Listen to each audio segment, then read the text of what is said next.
The Lost Geographer Podcast, Episode 3. We're living in an increasingly globalized society now, and it's not going to change anytime soon. The coffee you drink comes from beans originally grown in South America. The watch you wear was made in Switzerland. The car you use to drive to work is sold by a Japanese automobile manufacturer. Despite this rapid globalization, many people are still unaware of what is going on around them, and this needs to change. This is the Lost Geographer Podcast, where you will become geographically and culturally literate and learn the tools necessary to navigate this new global society. It's your world. Own it. Own it.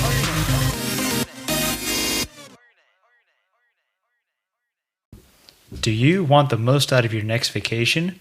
Why wouldn't you? You spend so much money already on it, and you don't want to come home empty-handed like so many people do, with regrets and wishing they had enjoyed their time more and been present during the experience rather than thinking about the next place that they were going and not enjoying the attraction that was in front of them. Here at The Lost Geographer, we have a personalized vacation guide service where we make it all about you. We base it upon your interests, your hobbies, and what you want out of your vacation. We tailor it to you and your party. If you're interested in making the most out of your next vacation, visit www.thelostgeographer.net/personalized-vacation-guides. Welcome to the Lost Geographer Podcast, where our goal is to promote geographic and cultural literacy. It's your world, own it. I'm Rohit Amrither, founder of The Lost Geographer. You can find us at www.thelostgeographer.net. This is episode 3, and I'm here with Teo from South Korea. How you doing, man? Good. How are you, Roy? I'm good. So, we'll talk a little bit about South Korea. Yep. And first of all, let's start out with you. Tell us about you, where you're from, and where you've lived. So my name is Teo. I'm 21 years old. I'm from Korea. I lived a lot of places when I was a child. I lived in United States, Singapore, New Zealand, and Japan.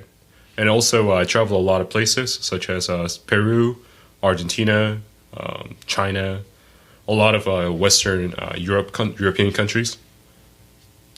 And so you also lived, when you came to the United States, you lived in Wichita, Kansas, yeah? Yep, I did. I lived in Wichita, Kansas, and I went to high school there and decided to come to University of Pittsburgh in Pennsylvania.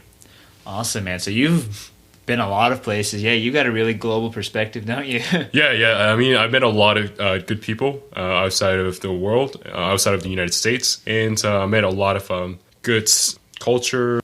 So let's start out with what are some manners and etiquette that you would see in South Korea that you see maybe Westerners violate usually, or that they don't abide by, or some stuff that you feel like the audience should know if they were to go to South Korea? So Korea, historically, used to be known as the Eastern very manner country. So in Korea, it is very important to be polite, and it is very important to be have good manner. So when you go to Korea, first thing you're going to realize is that we respect the people who are older than us. So we have to say very formal ways when we're talking to people who are older than us, and we can never call teachers or parents or other older people by their first names. We have to respect them with very formal ways. Other than speaking or interacting with other older people, there's another manners that you have to follow, such as when you're eating with people, older people. The older people have to eat first, and then the younger ones can eat. So those are one of the rules that we follow time to time. Recently, a lot of people do not follow those rules. A lot of younger generations tend to not follow those rules. And that's one of the issues that Korea is having right now, because older generation wants to keep that manner and etiquette in Korea, but younger generation wants to get rid of those things because they think it is very cumbersome.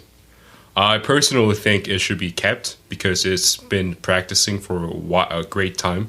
And it teaches a lot of things, and it teaches a lot of discipline and how to be respectful to older generation. Definitely. What are some other things that, aside from respecting elders, is there anything else, like maybe hand gestures or things you say that should not be done? Korea, we don't do a lot of hand gestures. Instead of, we don't like to touch other people. When I first came to the States, one thing that I realized is a lot of people hug each other or do handshakes, high five and do cool handshakes with your friends. In Korea, we don't like to do that, especially the older generation. We like to, when we first meet, we bow each other, and then we offer a cup of tea or something. And we usually kept some distance to each other, and then we try to interact in such a way that is very formal in the United States. So do you bow when you meet your friends and stuff? Your friends, usually not, but historically, when we're talking about like 1500s or 1600s, a lot of friends did bow each other. But younger generations tend to not follow those things because it is very, in a way, it can be annoying because it doesn't make sense to bow your friend if it is your friend. All right. And can you describe this bow so that the audience kind of has a visual? So the person is going to stand, of course, and they're going to bend their upper body up to about 45 angles, and we say 안녕하세요. That means hello in Korea. When you meet someone who is older or who needs more respect, you usually try to bow up to 90 angles. So your upper body and your lower body will be 90 angles. That's interesting that you bow different angles for different people. Yeah, I mean it's just a sign of like respect. Right. And I think that's cool as hell. So then I know you're going back to the thing you're saying how Koreans kind of like to keep their distance physically. Mm-hmm. Would you also say that means that they're kind of reserved in a way? Or? Yeah, we're very reserved compared to the United States. You can see a lot of Korea that is very conservative compared to other Western cultures, such as homosexuality. United States has allowed homosexuality compared to Korea. It's starting to like show some respect to homosexuality, but still there's a lot of hatred towards homosexuality or women's rights. Still, women's rights in Korea, politically and legal wise, they are equal as men, but in social wise, some older generation think that men are better than women. It's just only occurring for older generation. There, of course, going to be some younger generation who's very doesn't have a good idea of women's right. So they tend to think that woman is lower than man. Those kind of things still occur in Korea. Would you say that men and women live kind of separate lives then? Yes, we do. Because when you go to a middle school or high school in Korea, there is a men high school and there's women's high school. Sometimes we're going to see the co-ed high school, but at the same time, they're very segregated. So the only time that men and women see each other is outside of school or outside of school life. Interesting. Okay. And what's the business climate like there? So if I were to go and do business in South Korea, what would it be like? Right now, hearing from my friends who started a business in Korea, it is very hard because Korea itself is a very small country and it has a lot of people, so it is very, very competitive if you are trying to see how the business is going to work. If you have no idea of business, you're probably going to fail unless you have really good item. But right now, business in Korea is really hard, and one of the most leading business in Korea right now is cafe, such as coffee and tea, or any desserts. We've been seeing a lot of cafes opening up in Korea, and so we saw a lot of cafes opening up throughout the years. But at the same time, those kind of things are starting to die out as well. Because right now, Korean economy is not doing well, a lot of people tend to not spend a lot of money on other things. So right now, it's not a good time to start a business. Interesting. And would you say if I were to do business, would it be very formal? Would it be, let's say, if I were at a meeting, would there be like a very formal way of doing it, or is it kind of relaxed like the West, or? I tend to think it's going to be very formal. You need to first meet a lot of people. You need to first get a space, and you need to rent it out and those kind of things. And you need to be very formal and very professional. Korea likes to see those kind of things. And if you're not following those kind of things, you're going to have a hard time to see a business. And would that also mean you have to, I guess, form a professional relationship, or I'm sorry, a personal relationship with the person before you start to do business with them? Or can you go right ahead into a business relationship? You can do both ways, but I personally believe that you should build up the personal relationship first, because we think that personal relationship is really crucial in Korea for business people. So some Korean people like to drink or have a great time with the business partners first, and then talk about business later. So one of the things that Korean college kids do is whenever they first get into college, they like to travel to one of the mountains or resorts or any other river sites or any other leisure sites. And then there, college kids gather up and then drink with their majors. So that's how they can get connected. And afterwards, they talk about their schoolwork or any other connections. Cool. That's interesting. That's actually really cool. I would never think, I never heard that before. But so what other interesting cultural facts do you think the audience could benefit from knowing? Korea has a lot of cultural interesting facts that I can talk about. So Korea has a great history. When I'm talking about great history, it has a very long history. Korea was, in fact, very well developed after China, and Korea received a lot of Chinese influence, of course. And throughout the time, Korea developed its own culture, and Korea created its own language.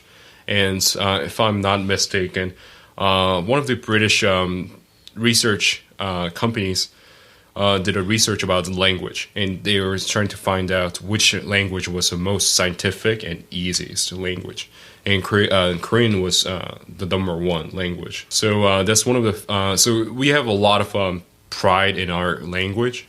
And another cultural fact that I can talk about is Korea is a very mountainous area. So a lot of people like to go to mountains and exercise by climbing up the mountains and those kind of things. And Korea is a big party country. Korea likes to drink a lot of soju, which is Korean rice wine. When we're talking about rice wine, it has about 20% alcohol. And that one, soju. A lot of people like to drink soju and beer together, and they mix it up. And then there's a lot of drinking games, and Korean people like to drink until they literally pass out. Wow. So Korea has, especially Seoul, has a lot of clubs and parties and a lot of drinking areas, and the drinking age is much lower than the United States. So is this where, I guess, men and women can interact? Yes, that's how men and women interact, especially when I was in Korea, especially. I approached the ladies, and then we offer drinks, and then we interact with the girls, and so we talk, and that's how we first interacted. All right. And so throughout all the cultures that you've lived through, I know you just named a lot at the beginning of the podcast, I guess, how would those compare to Korea? So Korean culture is very similar to, I think, some people might disagree, but Korean culture is very similar to Chinese and Japanese culture, because those three Asian countries were influenced each other in a very long and crucial way, so they're very similar. So I don't want to talk about Japanese or Chinese culture. I'd rather talk about United States culture, because it was very, very different compared to Korean culture. Like I said before in the podcast, the Western culture is more open compared to Korean culture. Korean culture is more conservative. Western culture is more outgoing. Korean culture is starting to show those kind of aspects, but at the same time still very conservative compared to the United States. And what would you say is your favorite thing about South Korea or Korea in general? My favorite thing is perhaps the language and their science behind it. I like how scientific the Korean is, and I like how much science they did throughout the Korean history. When you say it's scientific, how do you mean it's scientific? Like the language was? Just give an example, a quick example. Wow, that's actually really hard because I briefly read the article. So I'm sorry, but Korea has developed a great scientific developments throughout the history. Korea was really into astronomy. Korea was really into physics and architectural-wise as well. So Korea also was really into mathematics, medicine, and Korea has a great medical Eastern Asian medical books that's still used in Asia as well. And so, what would you say would be the most underrated aspect? Okay. Yeah, definitely the food. Definitely. So when we go to any other places in the United States, we see a lot of Chinese and Japanese restaurants. But we don't often see a Korean restaurant around it. And a lot of people tried General Tso's chicken or sushi or any teppanyaki, those kind of things. But a lot of people have not tried a lot of Korean food. I've had kimchi. Yeah, I mean, things like kimchi is like, like they think it's like just the main dish in Korea. I mean, yes, it is an important dish in Korea, but there's such more variety of food in Korea that I want people to try it out. And one thing that I like when I first came to the States is when people ask me if I'm Chinese or Japanese. And after that, they don't know, like, okay, so where you're from then? It's like, I want people to know that Korea exists. Right. And there's some people in the United States ask me, are you from North Korea or South Korea? Well, North Korean people, it's really hard for them to get out of their country in the first place. And if they... That's an understatement. Yes, it is very hard. So please don't ask me if I'm from North Korea. No, if you see him on the street, don't ask him if he's from North Korea. Yeah. That's funny. So what would you say is your favorite Korean dish? Wow. I like a lot of things. It's perhaps my mother or my grandmother's food. It's just really good for me. And it's really healthy compared to Western food, such as hamburgers or pizza. You're going to feel that you're purifying while you're eating Korean food. And so if the audience wanted to learn a little bit more about South Korea, do you have like a book or fiction or nonfiction that they could read to learn more about the country? Perhaps there's a lot of good books out there in Korea, but personally, I like to talk about a book that shaped the modern Korea. Korea was under the influence of Japan for a great long period during the World War II, and so Korea tried to have its own independence during that time, and there was a lot of people who fought for our independence. So I like to recommend that one of the fighters who fought for Korean independence, who wrote the book. His name is Baekbum.